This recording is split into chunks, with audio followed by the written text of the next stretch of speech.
shooting down in the woods.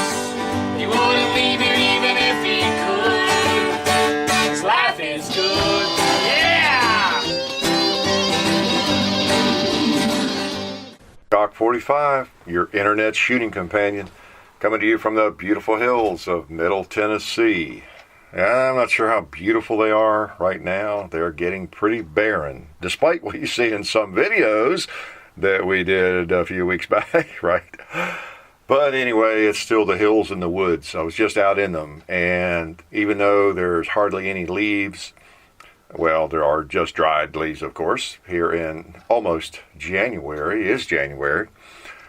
But still, it's the woods, and it's nature, and that's not all bad.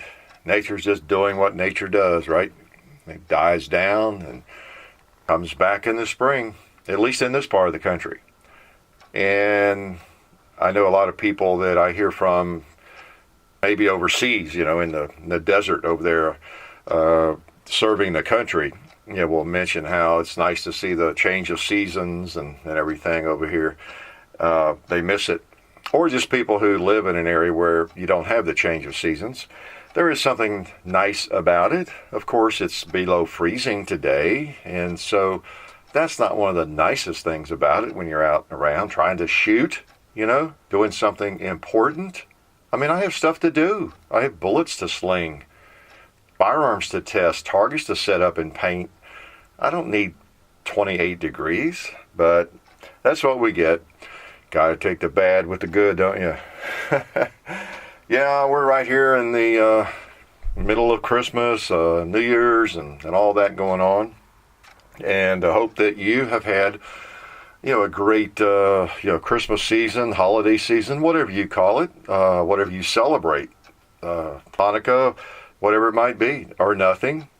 You just celebrate being alive. I don't know. That's your business. And, I'm not going to get into all this craziness that goes on in the media, don't you? Just because it's the Christmas season, and I grew up celebrating the Christmas season and observing the traditions of Christmas, and a lot of my fondest memories are of this time of the year, and some bad ones too, but we won't go into that. But it is that time of year that's just, to a lot of people around the planet, especially in this country, which happens to be the United States, it's a special time of the year. And so anyway, it's whatever you do this time of year, I think you probably have a better maybe outlook on life around December. It just seems to be I don't know, I don't want to be Pollyannish, but people seem to be in a little bit better mood for the most part. You've got, of course, Christmas coming up that a lot of people celebrate, and even people who don't, I think, kind of get into a lot of the traditions of it, and, buying gifts for people and helping people out, and just the decorations and everything. I mean, maybe it makes some of you gag, it very well might. Most people it doesn't. And so anyway, hopefully you have had a great Christmas season or December season, whatever that might be. So yeah, here we are. Oh man, a new year. Hard to believe. 2014. I remember back when we were approaching, I don't know, I guess in the 90s, thinking, well, heck, anytime. When you think ahead, thinking, how in the world are we ever going to get to the year 2000? And when we do, that is going to seem so strange. I mean, most of my life, it was 19-something. When I was young, it was 18-something, but then it was 19-something. And for a long time, I think almost 100 years, just about a century, which is almost 100 years, it was 19 this, 1920, 1930, 1947, 1980, 1990. And then to make that giant flip over into the year 2000 was really, really odd. I remember everybody talking about it as we approached, thinking, well, how are you going to say it? Are you going to say it's 2001, 2001, 2001? Or it was just kind of weird. And it still seems odd, having lived into the century this far. 2014 was pretty amazing. Pretty amazing. So I guess we should all be making New Year's resolutions, and I know mine is to not shoot so much. Believe that, don't you? But yeah, here we are, and it's pretty interesting that we've made it through another year. And we'll probably do some shooting on this end. I hope you get to do some on your end in 2014. Hope it brings you, maybe that special firearm you've been wanting. Maybe you got it around Christmas time as a gift. Or you got some money for choosing, that favorite firearm, for purchasing that favorite firearm, or what, if you can find it, right? That's half the battle. So hope the year will bring a lot of pleasurable shooting for you, and 12 months of it even would be nice, wouldn't it? So hope it brings 12 months for me, the same, shooting different firearms for you, and maybe demonstrating some you have not seen, and bringing out some good old golden oldies, some that we need to get back out. Wow, do we? Speaking of that, I've got a couple right here in hand.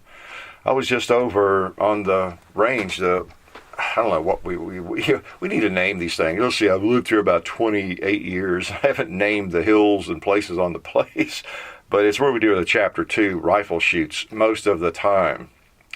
And of course, people who are new say, "What did you do to the range? Where'd all your targets go?" Well, we're over on the other hill shooting on to the next hill, aren't we? And we just pretty much leave those little targets set up sometimes. Then if we know we're not going to do a Chapter 2 for a while, I'll lug them over in a pile. They're heavy and they're sharp, because they're very thick, over an inch thick, and they're soft. They're regular steel. They're not soft. They're regular steel. And so they're shot up. And I think I've shown you close-ups of those, or targets like that have been hit with high-powered rifles, and it digs into them maybe a half inch, and that leaves sharp edges flared out. So you have to be careful, handling those things, because they are heavy on top of that. But I do move them, particularly in the winter or summer when I'm mowing. Have to mow, or you won't be able to see those targets. In the winter, now we might leave them there all winter, sitting out and knocked over, and go set them up and paint them, and before we do a video. But anyway, I was over there, walked over there with I'll let you guess. This is your job. Why should I be telling you? Here it is in my hand. Can you tell just from the way I'm holding it? How about this? That's the bolt. Oops, bolt. Well, pretty safe assumption if it's a firearm, it will have a bolt of some kind, won't it? Let's see, let's clip this in. It's not a clip, though. Take it back out. You should know what that is. Actually, you shouldn't, probably. It is a Swiss K31. You haven't seen that for a while, have you? Let's decock it. That's a strange safety on that thing. For those of you who know what the K31 is, or remember, because you watched the video, which you should have. If not, get your butt back to K31, Swiss K31, whatever we called it. I think we did a Chapter 2. I was just looking for it, in fact, and I couldn't find it on my phone, on the internet, but I kind of gave up there. It's a little more awkward to use YouTube on my phone in terms of like logging. I don't log into YouTube on my phone. I use it to maybe go to YouTube or to our channel to check things or something, but I don't really log in on it, and so really don't care to, just for security reasons. I just never do that. Don't need to, really. And but I couldn't. It was funny though. Speaking of that, here I go. Speaking of ADD, I must be afflicted with it for sure. Maybe I need some of the various drugs that we're dumping into our kids. I need some of those to calm me down, keep me on track, right? Keep me on one path at a time. But it makes life more interesting. It's probably why I've had such a crazy life. I've just bounced from one thing to the next. But anyway, where was I going? Let's back up a path or two. Oh, yes. it was interesting. I was just a minute ago. I was as I came back in with a firearm. I was okay. We're going to do a video with it here, and that's what you get in these radio shows, quote unquote. You get just kind of a what do you get? You get kind of a glimpse or a snapshot, kind of what's going on or what's on my mind. And then there's probably a much better name for these than radio show, but that's the name John likes, so hey, I let him stick with it. But you get just a glimpse, a snapshot, and whatever happens to be going on. And then, of course, by the time I post this, a few days, I'm doing something else maybe. But at least on this day, when I record this, which is usually just a day or two before we put it up, sometimes the same day, this is kind of what guns I have out here cleaning and what's on my mind, And just kind of casual, as I've explained many, many times. If you're new, that's what this is about. It's not a grand performance. None of my videos are exactly grand performances, are they? They might be closer to a reality show than anything on TV, when you get right down to it. Not that that was the plan or we had some giant grand marketing plan or anything. It's just what I am more comfortable with doing. And it's cool that enough people enjoy it that we keep doing it. How's that in a nutshell? So, I don't have I was listening to, here I go again off another path, kind of on the same subject. I listen to sports talk radio. It's kind of ironic because I'm not really a sports nut. I mean, even though for a while I was really into basketball and earned myself a college scholarship to play basketball, and actually did pretty well. I didn't play for Duke or anything, but I averaged almost 20 points a game for a couple of years and double figure. I had a double basically every game, rebounding and scoring. So I was a factor. I wasn't the guy on the bench hoping to get in the game. I was a guy on the floor kind of hoping for a rest in a way because I rarely got off the floor, and would have probably been better if I had a little more rest. But anyway, where was I going with that? But even though I did that, I'm not the kind of person who has to catch it. I couldn't tell you who the coach is probably at some major school. You'd be appalled. I don't keep up with it that much, but I do keep up with it enough, and I let the talk show help me keep up with it, tell you the truth. I listen when I'm in the car. Now I'm not in the car quite as much. I don't catch it as much. But when I'm out here and I'm not yakking at you all just to hear myself talk, I'll have maybe some music, but then sometimes, depending on what time of the day it is, some talk radio, sports talk most of the time. I like talk radio, but I do listen to sports talk a lot. I think one thing that got me into that was I had a student years ago in the 70s. Actually, he wasn't I don't think he was in my class in the 70s. He was in my room a lot, I remember. It's a junior class, and got to know him. And then he went on to host a pretty well-known sports talk show in the area and everything, and still is active. And so I kind of got used to listening to him and everything. And I would just keep up with football, especially, just enough to appreciate what's going on, and I still do that. It's funny. I played basketball and dedicated my life to it for a period of years, but I'd really rather sit and watch a football game. It's just a better spectator sport, I think.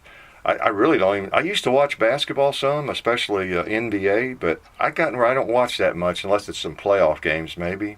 But I'll watch a football game, not all day long. But I will watch football. It's just something about it. And I never did play. I've never really played. But I think that's one of the appeals of it. Obviously, everybody who watches it did not play, or it wouldn't be the number one sport on the planet in terms of, I guess, revenue and everything else. But I sort of keep up with what's going on with various teams enough to have interest in who's leading what conference and how who's about to make the playoffs, who's in the playoff games, and watch. You just know some of the players a little bit, and so I enjoy that. But anyway, you see, I get off on all these paths, but I usually find my way back.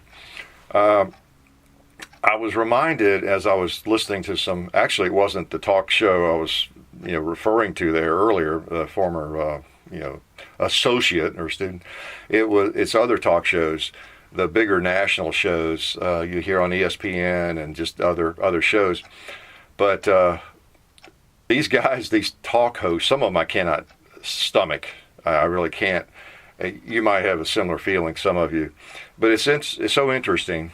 And it makes me more appreciative of our audience, of you guys, you gals, mostly guys, but lots of gals too. I hear from you.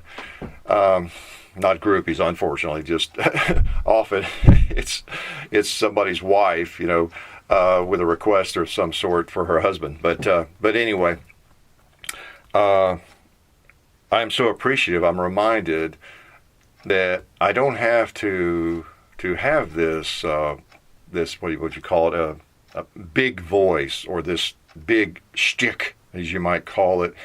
And some of you know exactly what I'm talking about if you listen to some of the talk shows, sports talk especially, well, any of it. But these guys, I guess there's lots of people out there, tens of thousands of people that are addicted to sports. Really, speaking of tranquilized by the trivial, as one of the philosophers said one time, they are really tranquilized by the trivial. They know every, statistic on every baseball player, every football player that ever lived, and can tell you all this, and who was in the conference championship back in 1983, and what the score was. And, you may be one of those people. Don't mean to make fun of you. Yes, I do. No, so anyway, there are lots of people like that, lots of sports nuts. And so the ones, though, that people seem to want to listen to are those that have the big voice, or the real opinionated voice. I think that's the word I'm looking for. Extremely opinionated, and they get going on about, Pittsburgh is never going to have a team until they get rid of so and so because the guy's a total idiot. And they've got to have something really unique about their voice, almost like something that's kind of obnoxious maybe, and then be really opinionated on top of that, and just never be neutral or middle of the road on anything. And it's funny. It really is. Oops, sorry about that. There's John calling again, right in the middle of the radio show. Wow, this is, he doesn't realize what a big production this is, how important this is. So yeah, anyway, I think it's funny how these, some of these talk show people, especially the sports, and anybody, I guess, really, you got to have this gigantic personality shtick going to draw people in. And again, it's neat that I don't have to do that. We don't have to do that. In our videos, and that might have been one of the biggest surprises to us, really, from the first year on, was, as I've told before, maybe we've got some new folks here who haven't seen all the videos and listened to all the radio shows or vlogs yet, but just decided to put some stuff on video and give back to the shooting community some information that I've picked up over the years about shooting and what some of the most popular pistols were, how they worked, and just some basics, starting with the Glock, of course, because I had so many of those and know so much about, I guess, about the Glock, so much familiarity with it, and probably arguably one of the most popular pistols, on the planet in the United States, especially 5 years ago. Been a lot of competition come out for it, since then. But didn't even know anything about YouTube and about what other people were doing on YouTube, which was a good thing. Probably I'd have been trying to copy them, maybe, I don't know, or even a little bit, which I'm glad I didn't. But didn't know there was such thing as ads or just any of that, just for the whole first year. And then out of the blue got an email the spring, it was June, I guess, after we'd been doing it since the previous summer. Wanted to know if we want to be YouTube partners, maybe share some ad revenue. I said, what? Really? Duh? Nah, it'd be annoying. And yes, so almost didn't even do that. But just it started out casual and have stayed that way. And that's the cool thing about it. We can, now we're casual, but we try to give you some information. And I think we're not as casual as maybe I was when I started. I look back at some video occasionally that we did in 2009, and sometimes it's a little painful to me even. Well, maybe it's even more painful when you watch yourself doing something, but I always want to say, come on now, too much talking, or, you should have done this. But I think we've gotten a little bit better, still casual, but, keep it moving a little bit better. And, but I don't have to, that's the cool thing. You guys seem to, hang around and stay with us without my developing some bizarre, crazy personality, or doing crazy things, or making wild claims about, bashing certain firearms, and, like some of the stuff we see out there.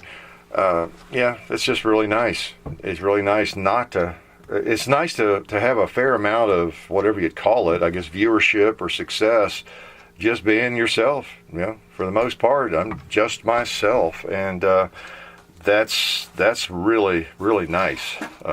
Sure is. So anyway, well, after that 10-minute break with the phone call and then my ADD kicking in there, I don't know where I started out on that conversation, but anyway, that's a good enough path to wrap it up on, whether it was a dead end or not. But anyway, hopefully that made a little sense. Probably doesn't, but that's okay, because you guys seem to understand me anyway. Normally, speaking of the interruption and phone call, normally I could come back in here and replay the recorder. Okay, what was I saying?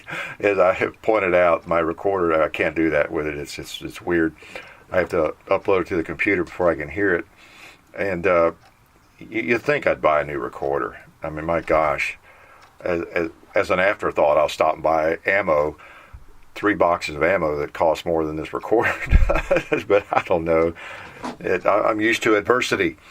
That's one thing that teaching is great training for, I guess, is, ad-libbing, or doing things on the fly, shooting from the hip, no pun intended, because you never know what is going to, pop up in the classroom in terms of where you're going with things, and you have to be flexible. I mean, really, that's one thing you do get from being in the classroom, particularly middle school. The younger the kids are. And it also ties into, I guess, a person's teaching style. I never did lay out. I had, a good plan. I knew where I was going and everything, but planned to go. But I did not. I would have made a poor coach, because I think about every coach I had, you could look at their practice schedule. And of course, that's a little different, but you'd see, okay, from 3:19 to 3:27, we're going to do this. And then from 3:28 to this, we're going to, right up to 5, 6 o'clock, whatever it was, high school or college. But I never did that. I knew where we were going, but I wasn't always sure when we would get there. And I spent a lot of time teaching great literature, believe it or not. And most of you have been in a classroom, hopefully learning about some great literature, maybe some literature you didn't think was so great. But the discussion, we had a lot of discussions in my classroom about it. I didn't lecture a lot. Kids probably thought I did, but I mean, it really wasn't lecture as much as trying to help guide them through it, and then getting their input, getting it out of them, and discussing it, and picking on everybody in the room, making them share what they see, and all that sort of thing. So And you never know what's going to come up from that.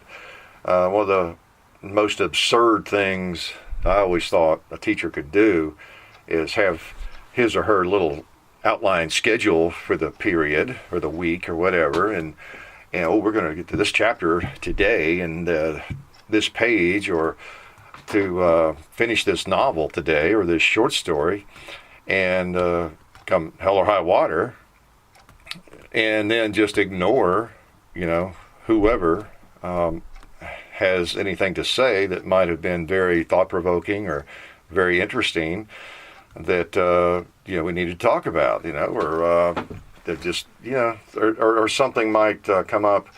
You get to a certain scene, or you're just talking about something. Could be studying vocabulary or literary terminology or something, and just you get into a bigger discussion about something than you really thought you were going to. Partly because of me, and partly because of students, coming up with different examples or something. Well, how ridiculous would it be to shut that down? When you have kids involved or engaged in something, they're interested in something, but no, can't talk about that anymore. We got to by 3 or 2:16, we've got to be at this point. So. But at any rate, you had to be flexible. You've got to be flexible in that profession. If any of you are engaged in it, you know what I'm talking about. And it depends on what you're teaching. If you're teaching math, maybe, or chemistry, it's a little different in some ways. But still, it's just it's good training, and you got to be flexible.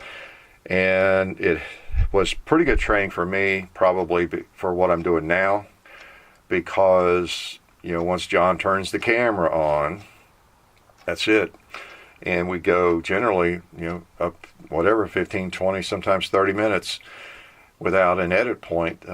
It's funny, I think we have had a couple of edit points lately. John got to coughing. 2 different videos, actually. That when they were, I don't know when they were one of them I think is not posted yet, but maybe. But it may have been a month apart. I don't know how far apart on the actual postings, but we had a little edit point there. And that was kind of unusual because, he's a Trojan. He never really has a problem. It's me, if anybody has a problem, and we just leave it in there. If I say something stupid or leave something out or, whatever it might be. But anyway, good training, and again, it's nice to be able to just go with it, and things not have to be perfect, is what I'm trying to say. Just like now, as I stumble around for words, it's nice to have the license to be an idiot's what I'm trying to say, and you guys will keep watching. So I love that. And one thing I didn't do here a minute ago, I was going to pull out, is this Swiss again, and admire it, because it's one of the firearms that I happen to have here. And I touched on it a few minutes ago. We did have a video on the K31, and but it's not this one. This is one I purchased after that, and I don't know that you've even seen this one, because I really developed a fondness for it from that one that was borrowed for the other video. Or videos. I think we did. I was thinking we did 2 videos. I have to check again. And it's been a while, right? And I know one thing I was going to mention too. It was funny. It is also nice. As I said, I don't really log in on my phone to the channel, and so I couldn't. I was trying to get to the screen, on the channel. Boy, we need to do a video on this too. Just searching a channel, you can find out what kinds of videos someone has by just searching in the little search box, which apparently a lot of people don't know about. Need to do an FAQ on that one. And I couldn't really get to that because I'm not logged in. I guess on a computer, it's right there, but. So I couldn't. I just wanted to call up our K31 video to look at it again to get an idea. Okay, what the heck did I say and do in that? I didn't get very far into it once I got to it, but I just was going to look at it, and I got into doing other things here, and like starting the radio show. But so I couldn't search the channel for it like I would do if I was in the house on the laptop, and I thought, it hit me. Okay, well, let's just put it in Google, K31, and that is one of the luxuries that you guys are responsible for, because you view these crazy things enough that you can just search Google for a lot of, probably almost any of our videos, and they're liable to be right there on the first page. Now, sometimes it's funny because sometimes, anyway, the long story short, that's how I found it. I just searched K31, and there was our video. It was, first page, I guess. But it's funny, I'll be searching for something else or information on something, not even planning a video, and I'll just go to Google and, I don't know, maybe something about a Mosin or some model I wasn't familiar with, or something, and look at what popped up, and there's our video on it, or something. It's really kind of weird, just going from Google, not even in YouTube. And just because you guys contribute so many views to these videos, that they're up there at the top of the list lots of times on YouTube, and even on Google, they're not too far down. So it's flattering, and it's nice, quick to get to anything, So anyway, you guys done it. We appreciate it. Speaking of firearms, I guess, again, you're listening to this. You deserve to know what the heck's going on. I guess I've got stuff out here, some videos we're going to be doing. I'm looking at some 9mm Glock magazines, the 33 rounders. I guess they're 33, aren't they? They're actually 31, and with the +2, they're 33. But those big 9mm magazines, because I don't know if you guys know this yet, but I traded. Actually, I sold. I was looking to trade, but I sold. It was kind of a trade. I sold the 40 caliber sub 2000 Kel-Tec because I decided I wanted a 9mm in that. I don't know why exactly, but I don't know. When I was thinking I might want one of those back a few years ago, I had my eye out for a 9mm in it, because I've got these Glock magazines. It just makes sense, and I think they're both cool, but the 9 seems to make a little bit more sense. You got all these readily available 30, 33 round magazines, especially now. And so I think what I did, I bought the 9 from a viewer, in fact, from a guy who was lent us some guns, was selling it, and then I sold the 40 right there around the same day or something. I don't know, so anyway, I bid out. We're going to do a video with it. That's essentially a new gun. We've not had that in a video, a 9mm sub 2000. So we're going to shoot it some. And I also have the Krag out here, the carbine, which I haven't shot it. You may have seen it. Maybe I was doing something with it in a video. That's another one that, after borrowing the Krag, whenever that was, a couple of years ago, I put that one on my radar for sure. And I think I've talked about it maybe in a video or radio show, and I found one up in Somerset, Kentucky at a gun show. Wow, it may have been a year ago. Isn't that funny? I'm so bad about getting things out there on the shooting table with the camera going, but just have not done it. And we're going to do that sometime here in the not too distant future. So I was just shooting it, and plus, even if we're not doing a video, or planning a video, I like to get these guns out and shoot them and enjoy them. There's one of my favorite firearms to prowl around the compound with is just a good old bolt gun, or maybe a lever gun. It's interesting. I like I love the Scar, the Bolt AR-15 I've got. Guns like that are really cool.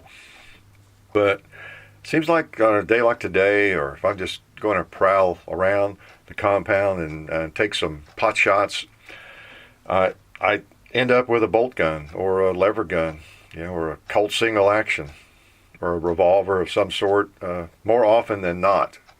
It's really rare that I think I just like to go shoot, not do a video, just put something on my shoulder, grab a firearm and some ammo, and just prowl around the compound and take a few shots.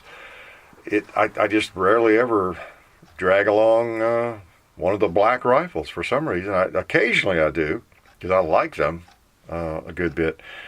But these kinds of guns just lend themselves well to that, I guess, for some reason. I don't know. They have so much character, so much personality. You know, like the .03 Springfield. This Swiss really is, if you recall, has that straight pull bolt. I think in that first video I kept calling it the straight bolt. It's straight pull. It's a unique type of thing, and the sights seem to be right on. And I found one. And one reason I've been meaning to get this one in a video is I got this. Let's see, where did I order this one? Man, it's been over a year ago. I think from Simpsons Ltd. You don't always get the best price from them, but it's an online.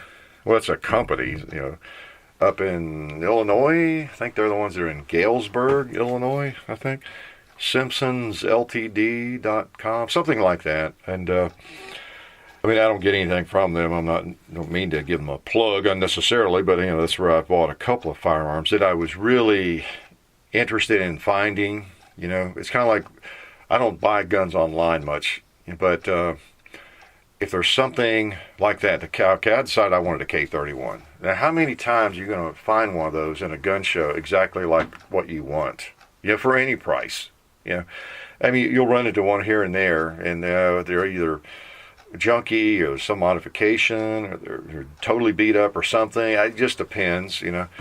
And so they're not all that expensive. So I just went there and I found one I like and have matching bayonet, matching serial number. So it's pretty cool and nice rig. So, and you really need a bayonet. You know, some of you who have no experience hunting don't really fully appreciate that, but you know, when you come down out of that tree, oh, I'll be darned. Speaking of deer, I was going to make some lame joke about needing it if you're deer hunting, and right here outside my window, the reloading room, there is a deer. He is, I don't know whether it's a he or she, I can't tell. You can tell I'm a great hunter. I don't know how you tell, I'll tell you the truth. But, I mean, he is within, let's see, that's 10 to about 30 feet. I have the window open. Now, I don't know why, partially, I don't know why he is not being scared away by my talking. I guess he's accustomed to gunfire, so a little talking is not going to scare him. So he's actually coming closer. But anyway, little Bambi's right there. So yeah, I was going to make a joke about needing that bayonet on there in case you miss, and so you can attack Bambi, finish him off, field dress her, whatever. So I know that's a well-worn joke I use in every video I pull out a bayonet with, don't I? But that is cool to have a rig like that and all the serial numbers match. I've got that infield like that. The number, was it a number 4 Mark II? I confuse those things. But it has a matching bayonet serial number, which to me that's a bit of a feat, because think about how easy it would be to, you know, even in just training, like with these Swiss guns, that a lot of these didn't go to war, but you know, still keeping your own bayonet and keeping all that straight, you know, that's pretty interesting after all these years. I forget the date. I gotta look that up again on this one. I'm thinking it was made in the 40s, I believe. I'll have to look it up. I've forgotten now. But, you know, 60, 70 years, that gives someone time to lose a bayonet or mix it up. So, and the same with this Krag. You know, you don't always find the exact one you're looking for. I bought that at a gun show. But I bought, what else? I bought an infield from Simpsons. I guess that's the only 2 firearms I've bought from them. And then I bought online, Gunbroker, a Swedish Mauser, because when I decided I really wanted one, and I wanted one of a certain condition, look, and everything, you know, I went online, because again, you could go to 50 gun shows and not find, you know, exactly what you're kind of looking for, you know. And I've talked about that before. And even if I have to pay a little bit of a premium, maybe I pay another $100 for a gun like even this K31 or this Krag or Swedish Mauser, that's the only one I want. That's the only one I'm ever going to have. and it's a keeper. And I just want a nice sample, not a pristine sample, unfired, mint condition, $2,000 gun. Not looking for that. I'm just looking for one that's worn, usually used, but in nice shape. Maybe a nice patina, and have matching numbers on it. That's a bonus. And so anyway, I got some of those. What else do I have out here? I got the Krag. I was going to shoot it too, maybe. And even although time's getting away and it's going to be dark here, but at least I got some shots in with the K31. Really nice rifle. It's hard to find anybody who has anything negative to say about that rifle. I tell you, that thing. I'm not crazy about the stock on it, although it's very functional. It's funny. It's kind of a fat stock. If you've ever held one, pick one up sometime in a gun show. Keep your eye out. It's got that Swiss cross and everything on it, marking, and I mean they're pretty easy to spot. They've got a very distinctive bolt in that loop, behind. You grab the safety, and then feel it. They're little. I've got large hands, as you know. So I would think that was a little awkward for a lot of people, but I don't know. I guess it's actually just fat around the receiver where you're really not grasping it, but it's got a pretty beefy stock on it, and pretty interesting gun. And I love these, as I've talked about before, as with the Swedish Mauser. These old guns like this, as you learn more about them, you learn to appreciate how they're made, and like the rings that hold the stock together, the barrel bands, otherwise known as barrel bands. They're not just some cheap sheet metal, thrown together. You can tell it's milled steel, and it's just, I don't know, it's just kind of neat. Even things you don't have to have, but yet it's kind of cool when you go back into time like that, and you see how they did it. And they may have discovered later that wasn't necessary. Kind of like the AK. You realize if you've studied the AK-47, I've done much reading about it. It was really, speaking of that, we lost Mikhail Kalashnikov, I pronounce it right, this week, but he meant for that gun. I think a lot of people think of, okay, when that thing came out, it was made solid and milled receiver and everything. But then, as always happens, the modern industrial complex got a hold of it and figured out a way to make it cheaper, and they started just using cheap old stampings, instead of a milled receiver. But that was actually, the design of that was to be stamped. And let's see, I won't tell you wrong here. It's been a long time since I've read about it. It goes something like this.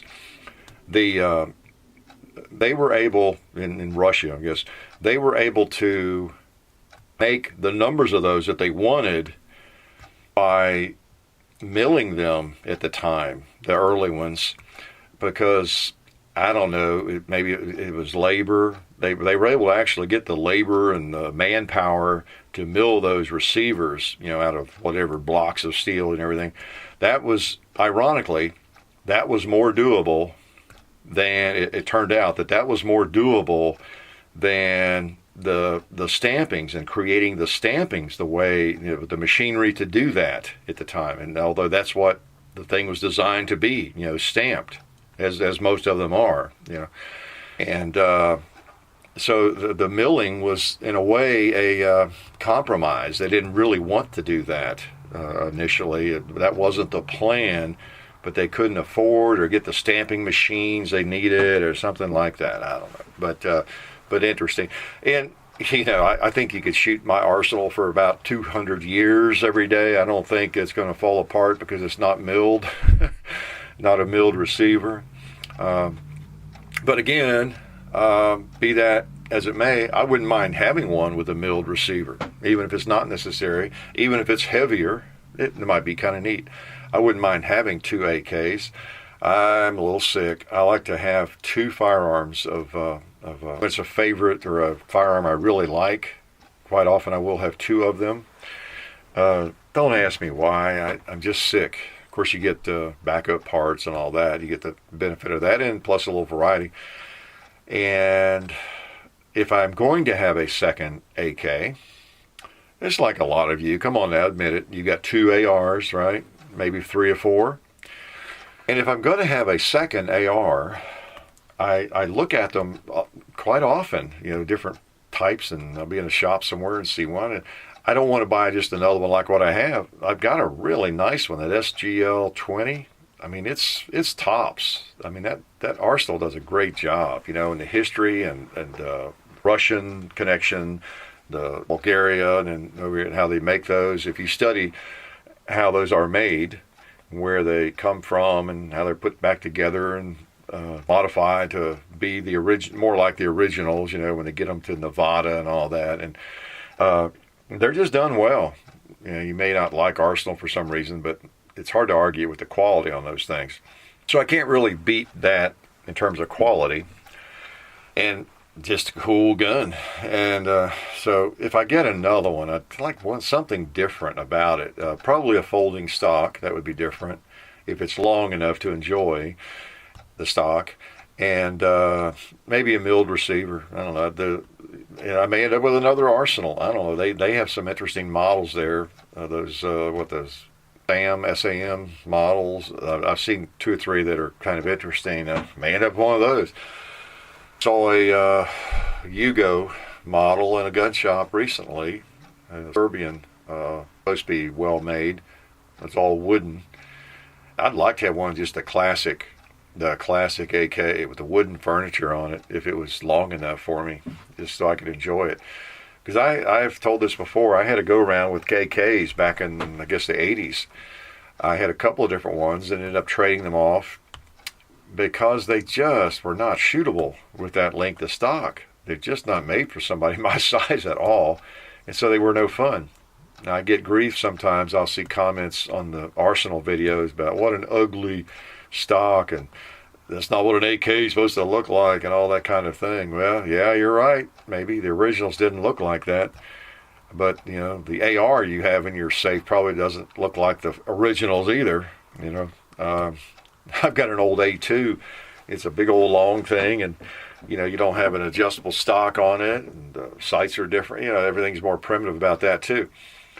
But the AK is much more shootable with a stock that fits any rifle. It helps if it fits. Looks are one thing, but it's not just a wall hanger for me. It's something I want to shoot. I want to be very, very functional. So I sacrifice some of that classic AK look, obviously. But anyway, how to get off on guns. I didn't mean to talk about firearms so much, but maybe we should. This is a firearms channel, isn't it? Speaking of firearms, I was in Kentucky recently over the holidays, and happened to a little gun shop, and happened across some 45-70 brass again. I could not believe it. I have tried to find that online, and it's just not out there. Not that I'm out of it or anything, but again, I've been set up to reload some, had bullets and powder and everything, and was going to go ahead and crank out as much as I could that I might need for the big war. And I'm like that. When I have my press set up for a certain caliber, I like to, it's set up for 9, or it's set up for 45 Colt, long Colt, or 45-70. Where's all my brass? Is it clean enough? Is there any random pieces of brass somewhere in a bucket? Let me get all the brass together. Let's load it all while we've got it set up. Not that it's a problem, with these Dillon 550Bs. They're pretty simple to convert to other calibers, but while I'm into it, I've got my dies up and everything, powder. Let's just load it all up. And it was on my mind to maybe pick up just a little more 45-70 brass. And dumb me, I go online thinking, let's order some Starline brass, maybe a couple hundred pieces of it, online here about a month ago. And of course, it was all out of stock and no idea when it'd be back in.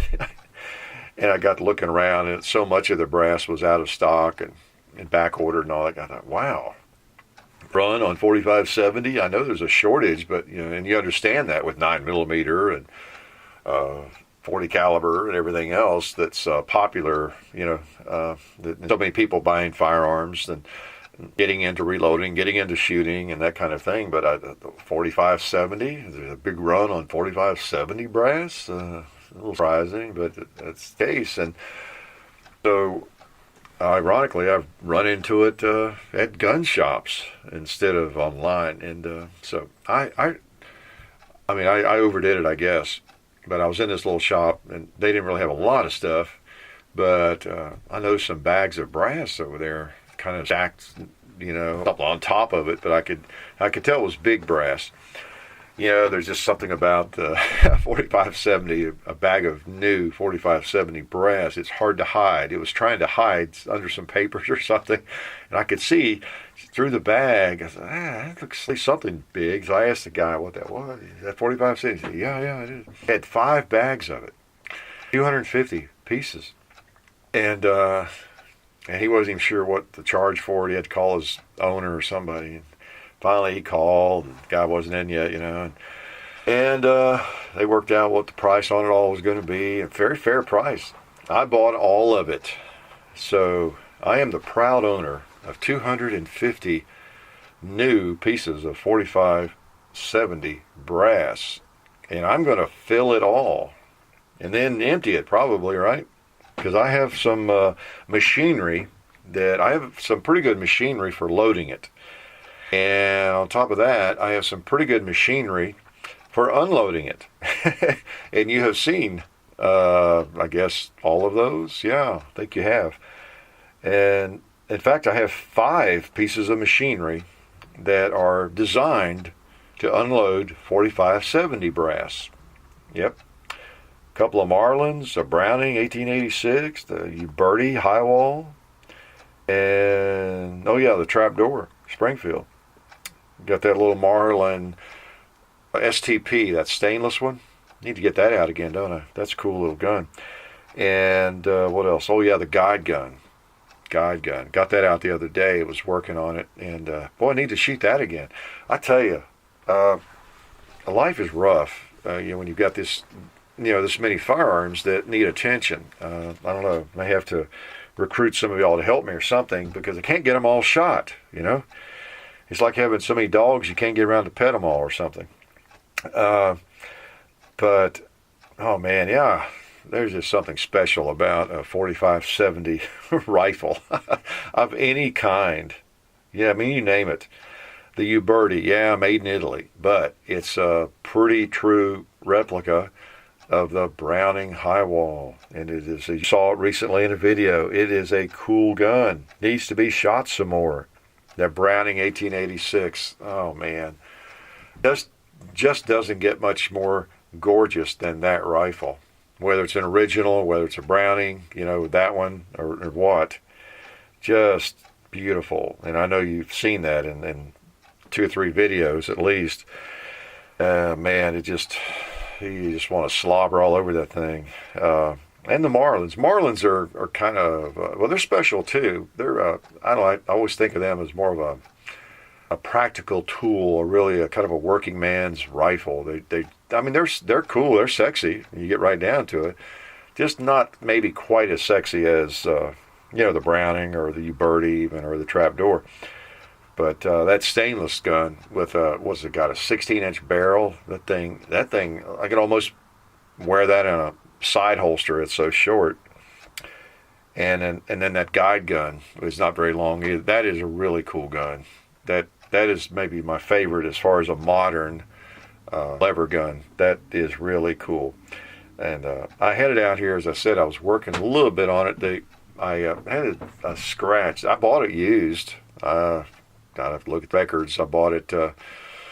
I remember my father was sick. I remember. So yeah, that would have been 99. Yeah, you remember those years, don't you? When you lose parents, or when things like that.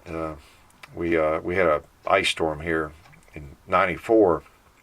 Pretty bad one. It's funny whenever that. Well, it's not funny, but whenever that comes up, because anybody's lived around Middle Tennessee, remembers the ice storm of '94, but they may not remember when it occurred. Well, I lost my father about a month after the ice storm, so no problem remembering when the ice storm occurred. We tend to remember those dates. Can't remember anything else, but you get something pretty significant, about as significant as it gets. It nails it into your mind. But so that would have been '99. Bought that because I was headed out of town, I remember, and to go help take care of my mother, and she had a brain tumor. But I was stopped at the gun shop and ran across that thing. And I may have told this before. The guide gun was on my radar. I have a lot of guns on my radar, don't I? And I have a big radar. It's overloaded. And I stopped in this gun shop. I don't really frequent much and haven't really since much, but at all, once maybe. And they had two of them there, two used guide guns, as I recall. And I looked at it, and I mean, I had that was '99, so I'd had the 1886 since 1986 or '87 when it came out. So I had shot a lot of 45-70, and then plus I had another Model 95 Marlin 45-70 for a couple, 3 years, the full-length version.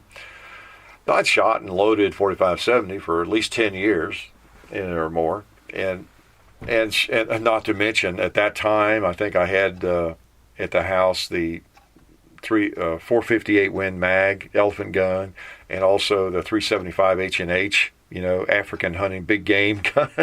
I'd been shooting, reloading for the 458. I needed to reload for the 375. But anyway, I digress. But anyway, in that shop, I'll never forget the guy handed me that. I used to look at it, and I didn't know these people, and he kind of smiled, and yeah, these have a way of boomeranging back. Ever shot one of these? He looked at me like I would be one of those people that would be back there in in a month trading it in because it kicks too hard.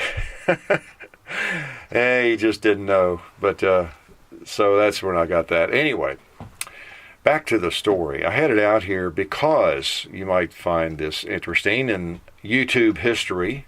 Now we've all been doing this long enough. How long ago was it? Wow. Had to be 3 years ago, at least 4 probably, to look at the date up on that one. When I was out at 10 Outdoors 9's place in the woods, land, and we were hunting renegade lawnmowers. Yeah. Now a few of you, I see your eyes light up. You remember that. Yeah, I'm impressed. You remember that video, either on our channel, because I think we did a little follow-up channel at the end, or video of the mower kill there as it was burning, and 10 Outdoors 9 had the main video on his channel. So we had an attacking lawnmower we had to kill, and I used a 45-70. Thought that would do the job nicely, and it did. However, I had it on my shoulder. I had cartridge belts and pistols on my belt and everything else, and I had that thing on my shoulder, and we were hunting renegade lawnmowers, and then it attacked us, and in all the excitement, moving around, I was scratching the receiver and didn't know it. So that's why you got to put your firearms to practical use to see how they work and what you might want to do or not do in the future. But I scratched the left side of the receiver. Not deep scratches, but it was against, it may have just been brass mostly, or the butt of a gun or something. And made me sick in a way, even though it was a used gun. But I had it out here with some really extra fine sandpaper. I know that sounds pretty primitive, taking sandpaper to your rifle. But you can buy this grit. I forget what it is. It's like almost no grit at all. And so I don't know. I worked it down where it's kind of neat. It's just kind of like the receiver's just worn, like extreme wear or something along there. So it looks pretty good. I'm a lot happier with that. I don't mind wear on a rifle. I just hate to have a big, deep, or a gouge of any kind like that. It wasn't a gouge really, but But I feel better about that gun now. I'm happy again with my guide gun. Neat old gun. Oh man, that thing is. I can see why they love those in Alaska, and that's where that guide gun essentially came from. Marlin started making those because I think I'm correct. So many people in Alaska, especially, were taking the Model 95s, which is what that is, the Marlin's 4570, and cutting them down to make them a more convenient, rifle for packing, bush rifle in the bush plains and just wherever, just keep it around. You need some power, up there at your disposal. And so Marlin actually started producing one like they were cutting down and creating up there. That's kind of the way manufacturers do. Don't they kind of, they thought, okay, people want this, we'll make one. Enough people want it.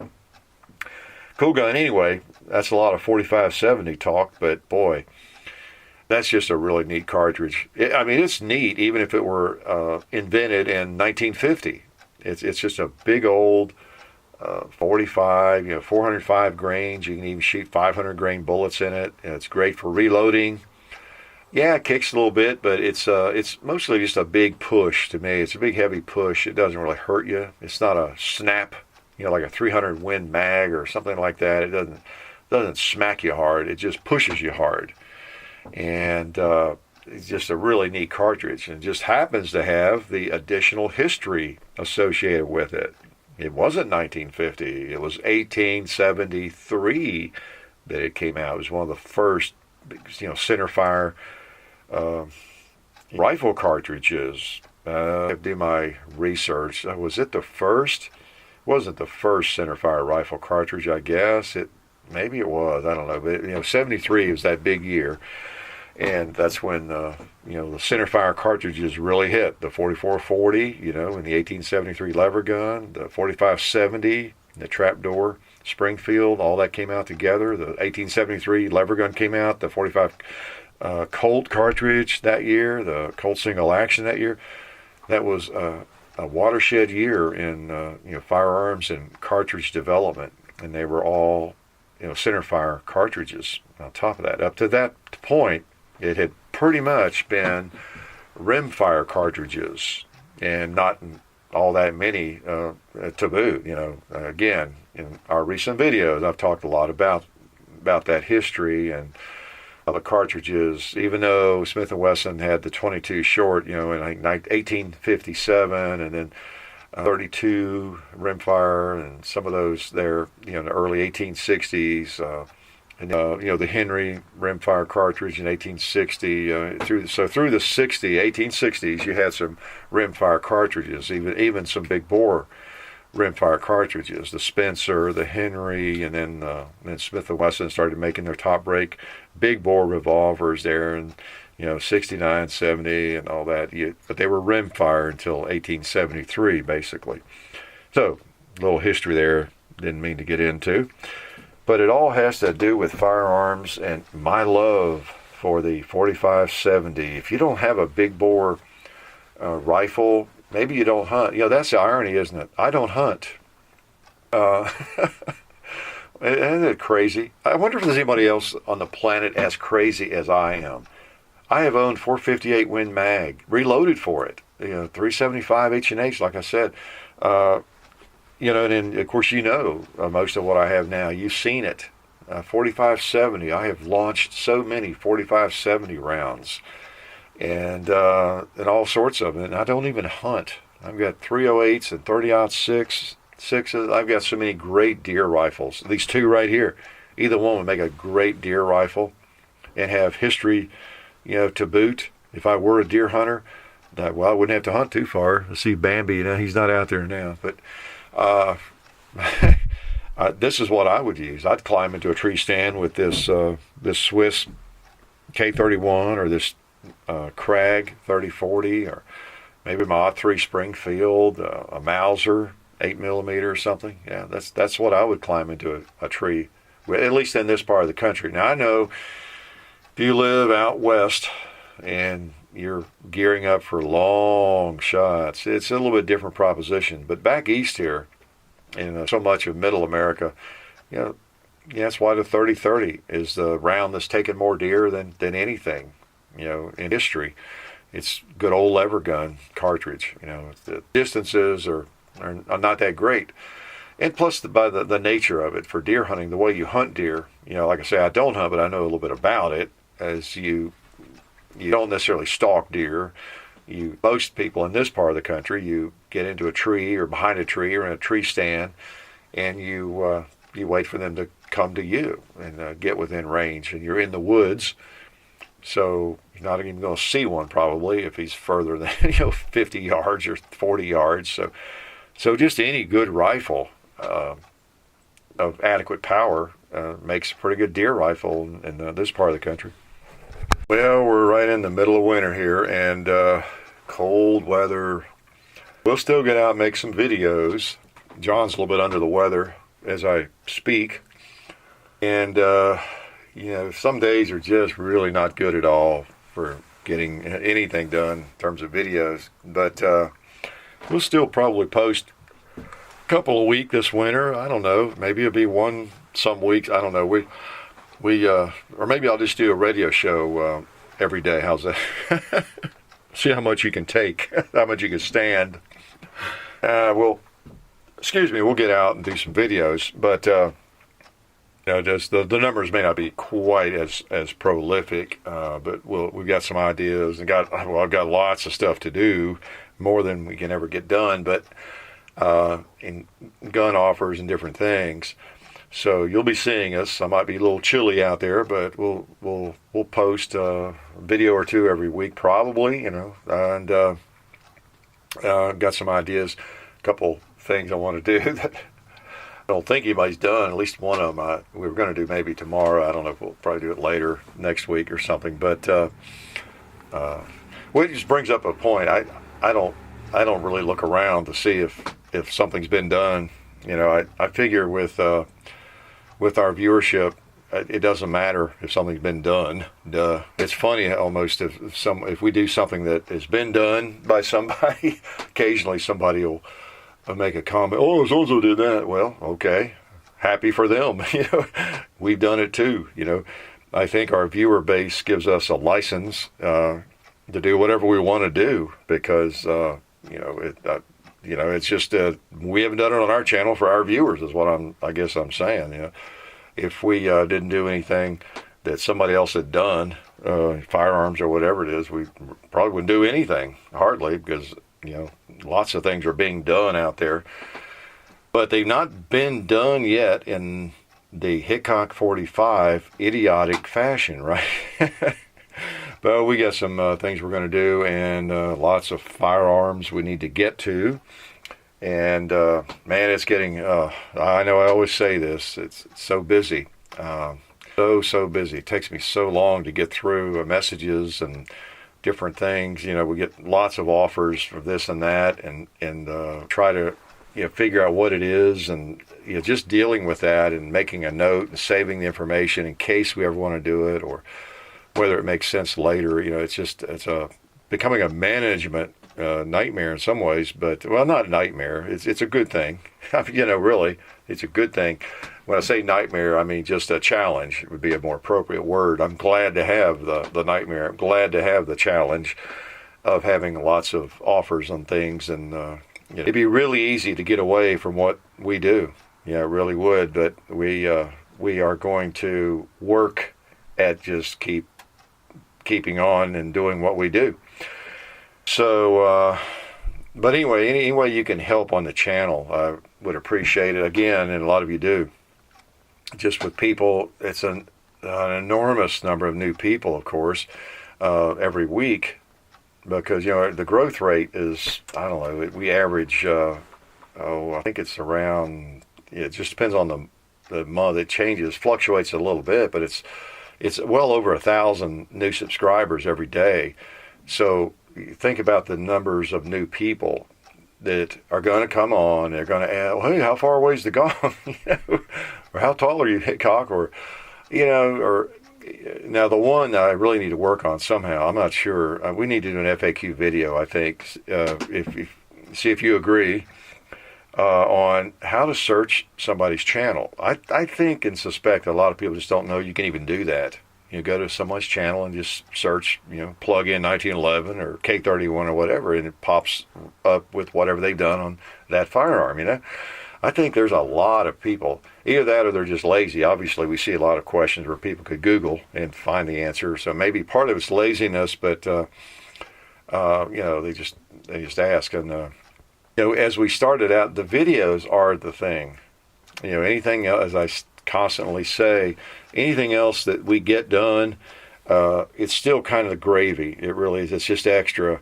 The videos are where the information is, and I don't want to be rude to people, even though being rude's fun, right? I don't want to be rude to new people, but they really need to see the videos. I had 2 or 3 questions just this morning or this afternoon about recommendations for a first gun, or what kind of pistol you think I should get, that kind of thing. Those questions that never end. And that, again, that's really what the videos are, isn't it? It's what everybody's videos are about, just information about the firearm. And in those videos, I try to give my impressions of them and whether or not this pistol would be a good pocket pistol, or if it's an on-the-belt pistol and that kind of thing, and, categories of firearms, and whether maybe this one kicks, how much it recoils, or how suitable it might be, for everybody.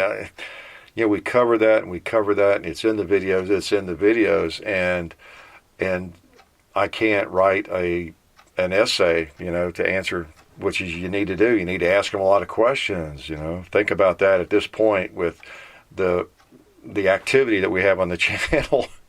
And somebody comes up, what pistol should I buy? Yeah, well, okay, here we go for the 10,000th time. Well, let's see, what are you going to use it for?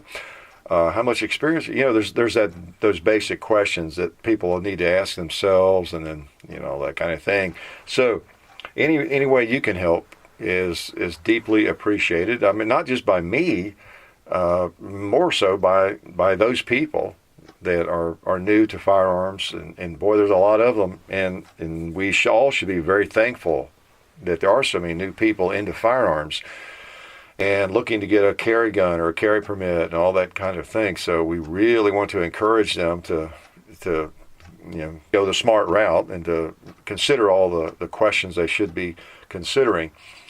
So let's try to help those people, even if it is the same questions over and over.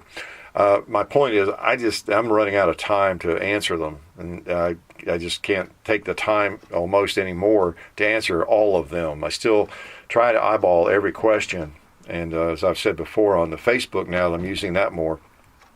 It's I get a ton of questions on there, and I can't even open them all.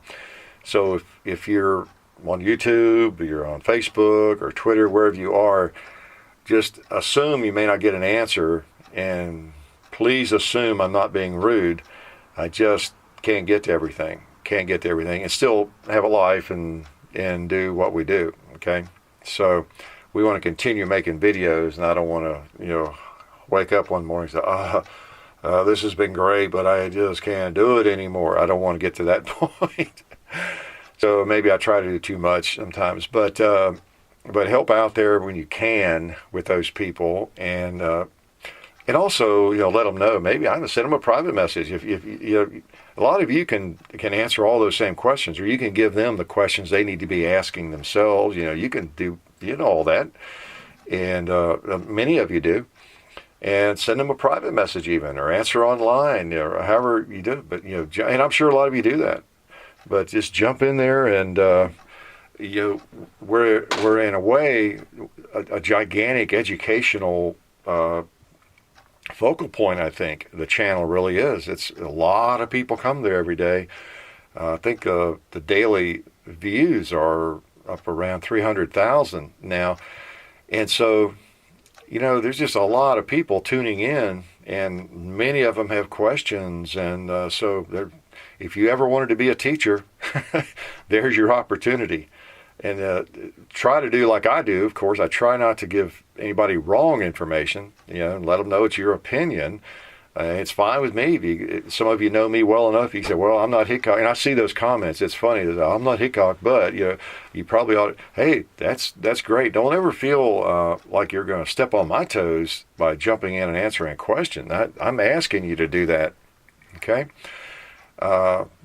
And, just let them know you don't know everything, but, this is something you should consider maybe. Think about this. Think about how you're going to carry it, and that will determine what holster you want, and I don't know whether you're male, female, all those questions, those basic questions that we all should be asking them before we start recommending things, right?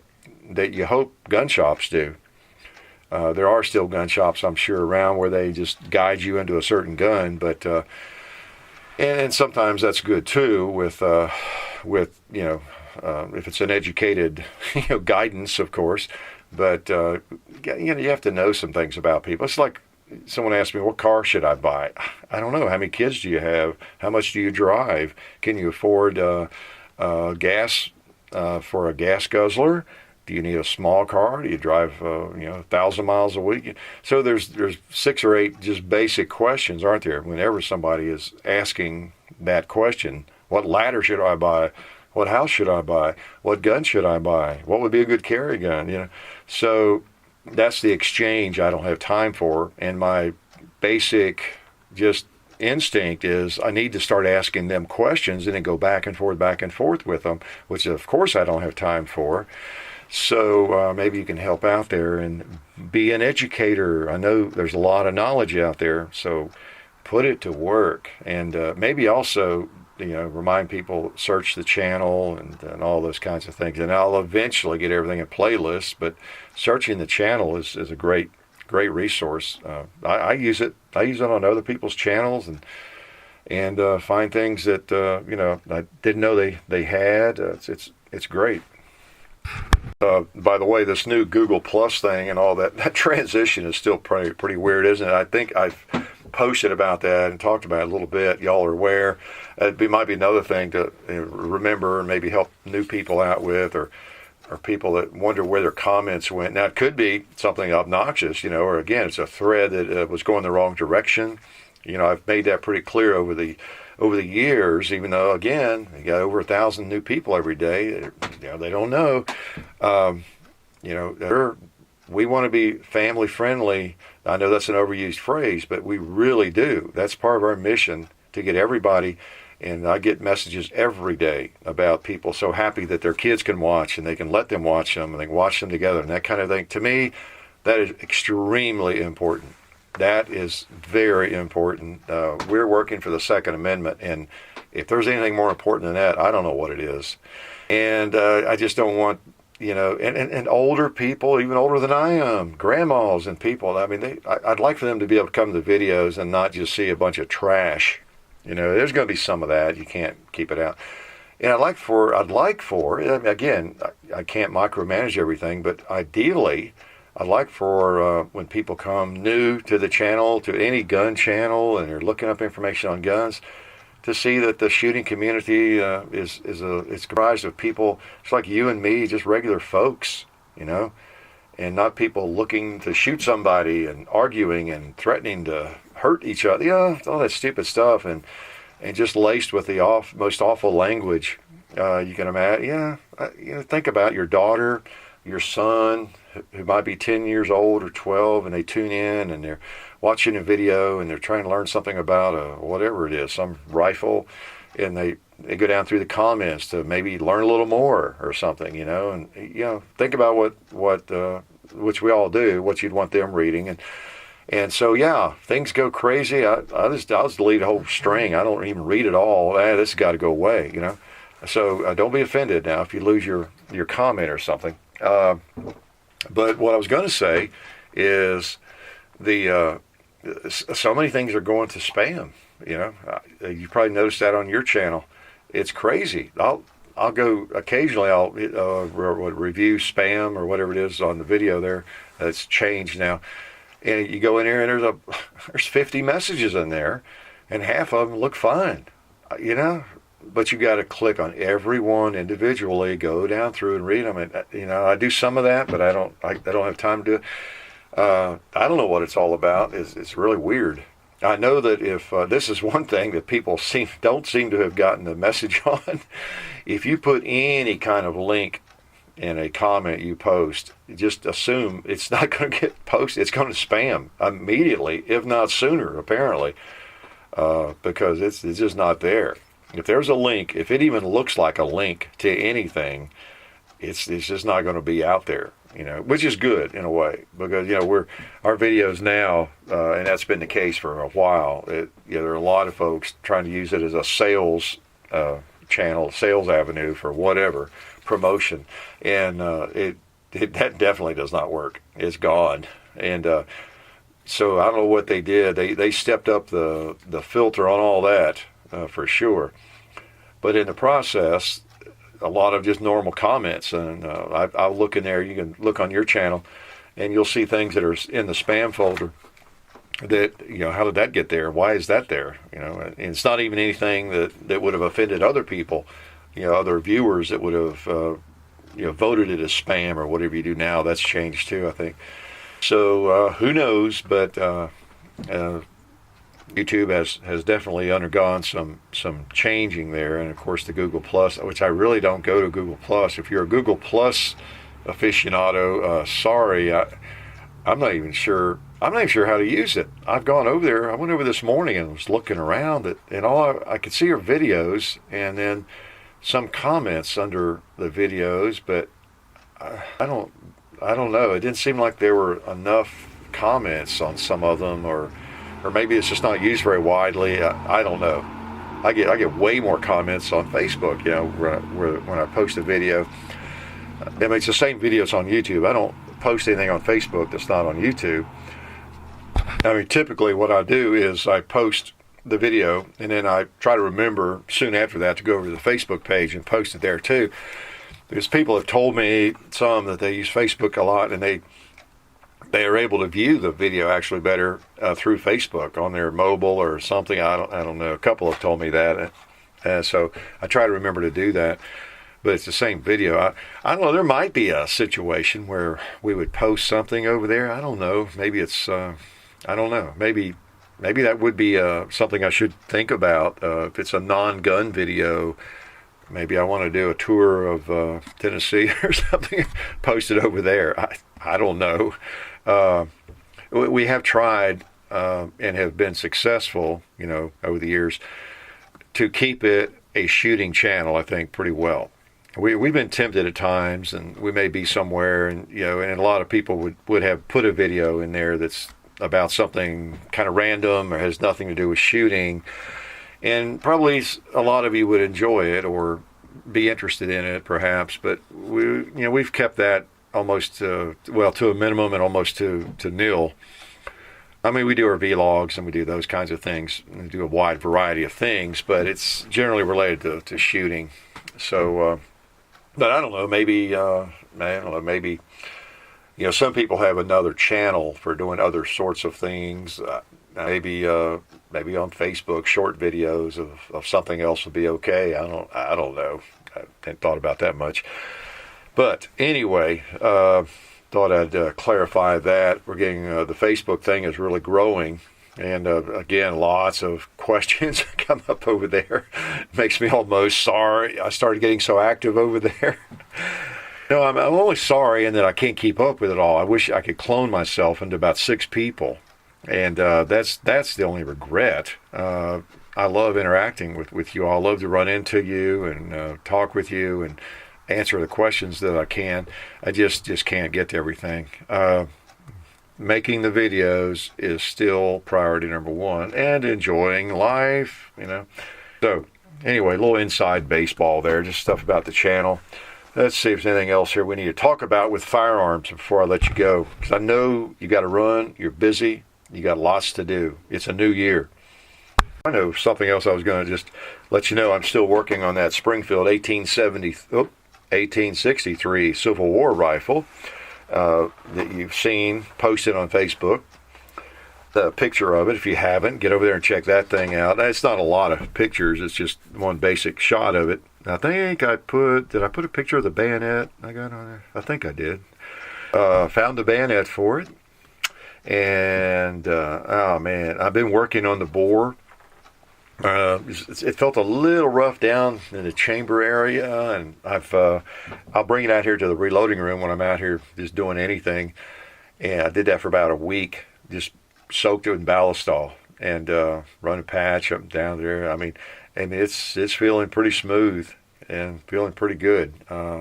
I did fire it, when I got it, and I've got all the crud and the residue pretty much out of it. I'm not really getting much rusting or anything out now.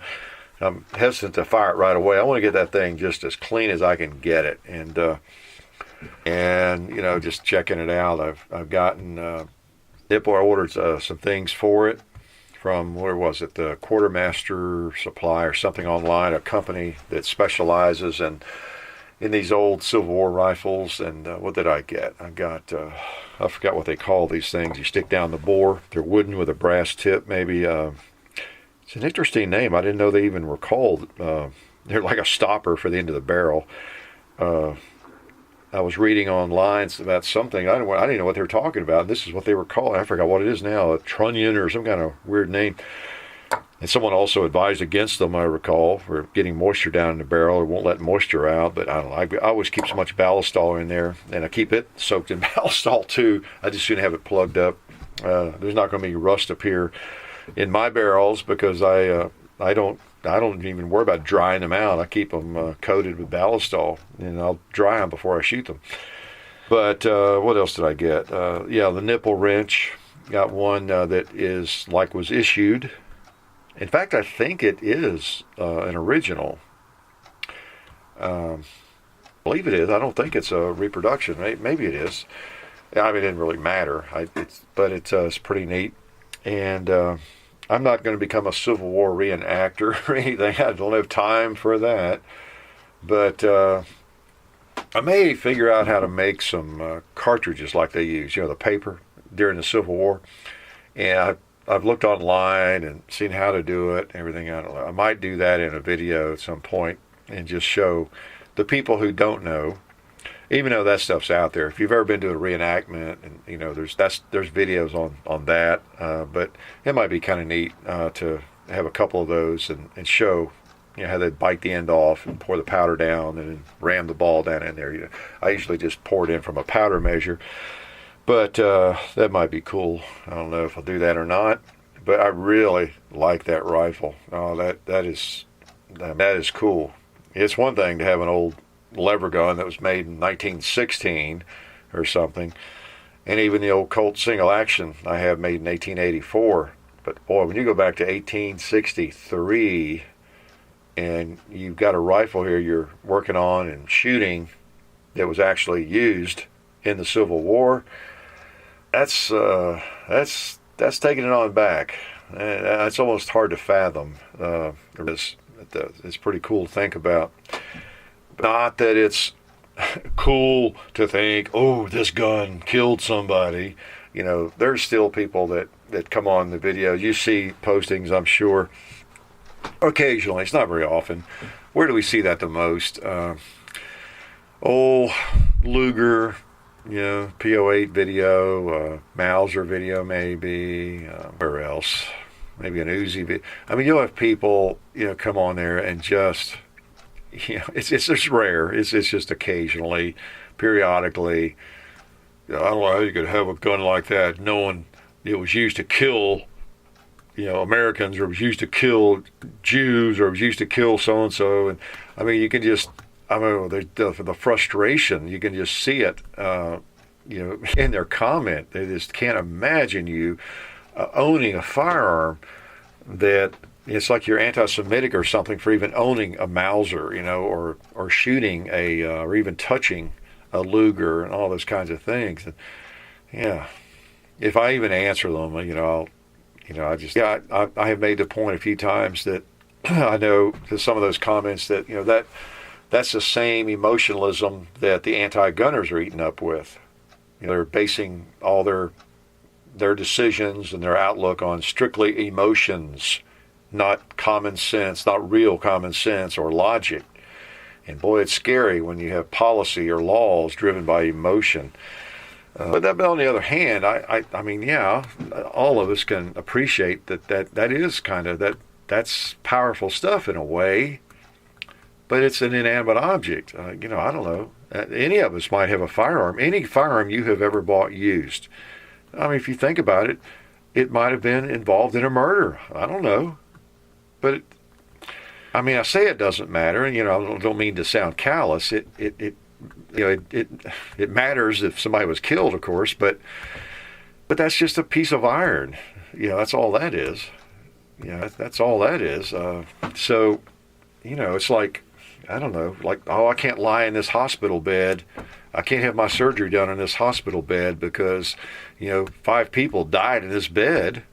You sort of have to separate yourself from that. It's just a different issue, what that firearm was used for. Most of us, or all of us, we are interested in these old firearms from a historical standpoint, the way they're made. They're sporting arms. They're a piece of history. If they were used to kill people, or we think they were, I mean, that's a piece of the history, and it maybe is a sad piece of the history or an unfortunate piece of history, but it doesn't have much to do with us, and what we do with the firearm. And I don't know. I mean, and one way I can see, if you are someone who is kind of emotionally driven, how that would be a factor. And but that's you just can't live your life based on emotion. So I mean, you got to have emotions, but you can't base your entire outlook on things that way. Well, I better let you all go. I know you have stayed too long. You have listened too long. Your ears are hurting, and I'm losing my voice because I've yacked too much. I hope you get a chance to shoot some here, even though it's the cold, wintry weather, at least where I am. And hope you young folks are getting into shooting in a constructive way.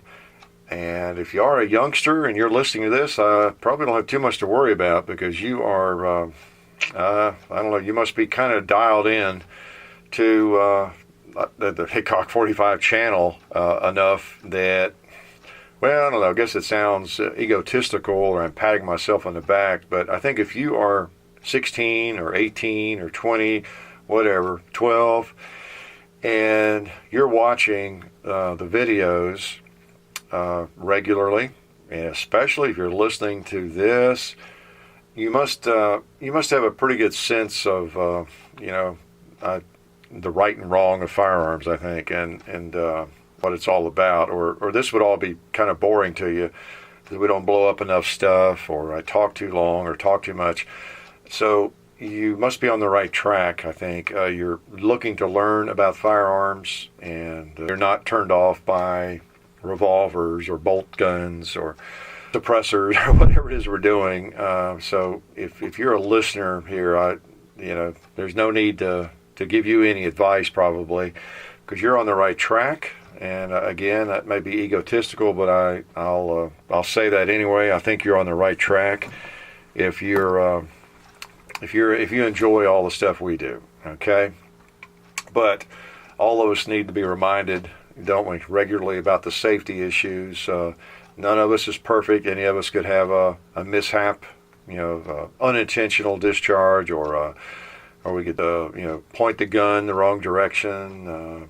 Always have to be vigilant. We're involved in an endeavor, a sport, a hobby, where there's really no margin for mistakes. Very, very slim margin for making errors.